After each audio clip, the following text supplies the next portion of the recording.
My name is Michael Berry. I'm the Director of Pastoral Care at Cancer Treatment Centers of America in Philadelphia.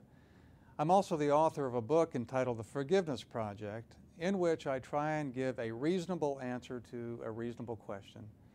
Is there a relationship between cancer and unforgiveness? Now, if you're interested in finding the answer to that question, I invite you to go to our website, releasenow.org, where you'll have a chance to not only order my book and find out what I have to say with respect to that question, you also have a chance to listen to a number of my patients give answers to that question as well. Today I'd like to talk with you about the similarities that I see between 9/11 and the diagnosis of cancer. 9/11 is to our country what the diagnosis of cancer is to a cancer patient in four unique ways. The first is shock, the second is sadness, the third has to do with how heroes emerge out of the rubble, and then also the way in which quite often we identify our enemies. Shock. There's not a cancer patient around that doesn't remember exactly where they were when they heard the diagnosis, you have cancer. And the same thing's true for us who lived through 9/11. Sadness is the feeling we feel whenever we lose something. We lost an enormous amount on 9/11. But when you lose your health, you've also lost a lot. So sadness is a very common experience for cancer patients as well. We also see the way heroes emerge out of the rubble, the way in which we saw first responders enter into buildings and attempt to try and save people. We see doctors and heroic patients who are heroes as well, finding them soaring to heights of wellness that no one had ever imagined that they could. And then enemies. Now that was easy in 9/11.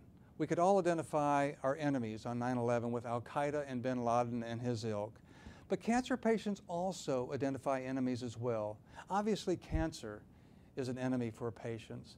But very often, cancer patients look beyond the disease itself to see if they can't discern who that enemy was or how it was that disease was created.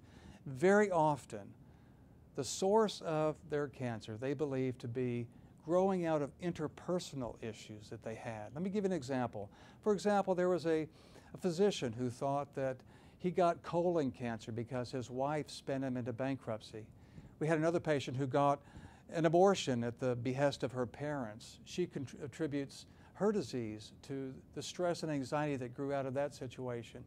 Another patient had a divorce, horrific divorce. She was so angry at her husband and attributes him to the etiology or the beginning of her disease. And then another cancer patient had her husband kidnapped, held ransom for 8 months, at the end of which she diagnoses with cancer.